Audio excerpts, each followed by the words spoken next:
What's up mga kaogem? Nandito tayo sa ating munting manukan. Ipapakita ko po sa inyo. Hindi naman siguro ipapakita.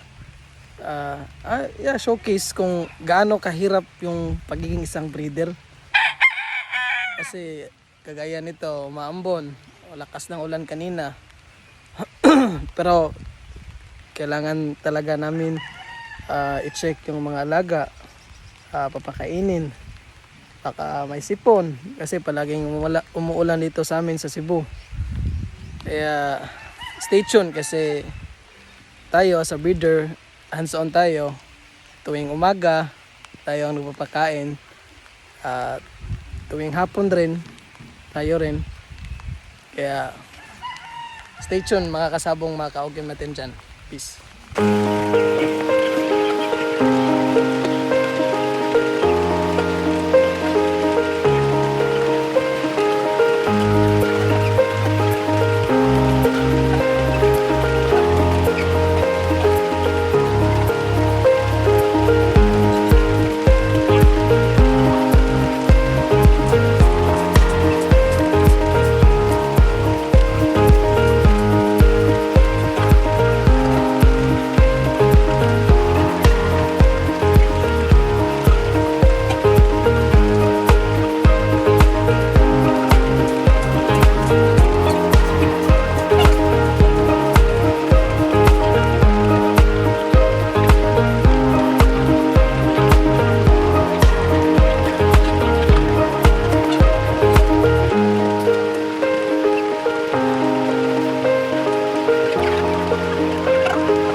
Ito na yung mga hindi pa na hardening at na cord mga kaogem, no?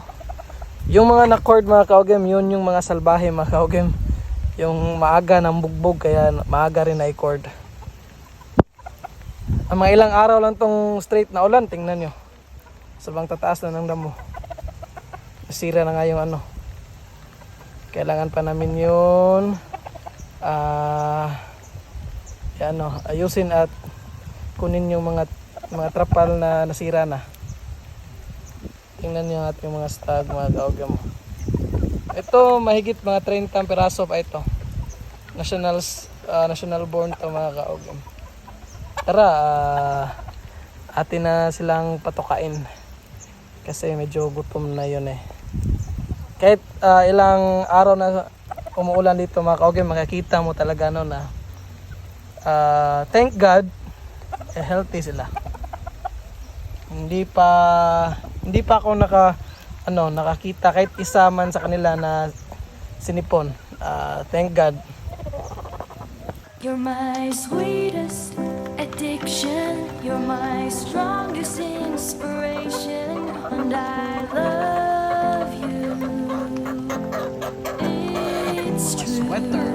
There's no mountain I could not climb as long as you are mine, and I thank you Perfection roundhead. for being you.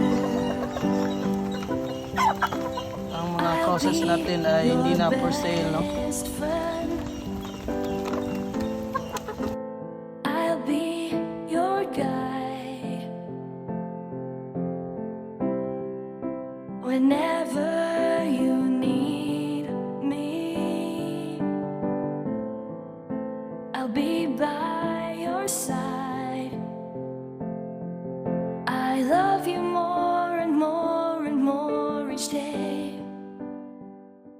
So yun mga kaogem, hindi talaga madali maging isang breeder, no? Kahit anong mga hayop pa yan, mga baboy, mga kambing, at lalo-lalo na yung game fowl chicken talaga.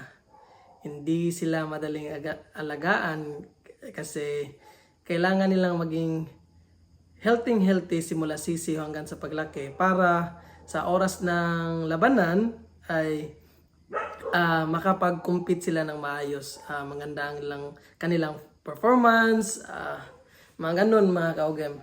Kaya sa mga breeder na katulad ko, salute ako sa inyo. Dahil hindi naman talaga madali. Sa mga taong gustong magsimula, sa mga buyers din, I hope sana maintindihan nyo yung hirap at pagod ng isang breeder. Bumili sila, namuhunan sila ng mga mamahaling mga manok, mga kaogem. At binid nila ng maayos. Kaya kahit sabihin pa na wala silang record, wala silang champion, wala silang tropeo, ay may karapatan pa rin silang magpresyo ng kanilang mga manok. Kami mga backyard breeder ay may karapatan pa rin kami magpresyo ng aming mga manok. Kasi amin to eh. Tas alam namin sa sarili namin na quality yung mga alaga namin. Kami naman, na mga small time breeder, ay nangangarap rin na makakuha ng tropeo. Katulad nyo rin. Katulad nating lahat na nagmamanok. Kaya yun lang. I hope let's spread positive vibes lang mga kaugem, no? And sa mga nagbabalak na magsimula, aralin muna talaga yung game fowl chicken, game fowl rooster na industry. Kasi pag pumasok ka dito na wala ka talagang alam, ay ewan ko na lang, baka magsisisi ka sa huli.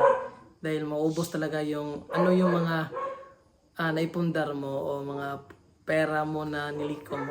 Kaya yun lang. Good night mga kaugem kasi nakarating na ako at parang gusto ko na rin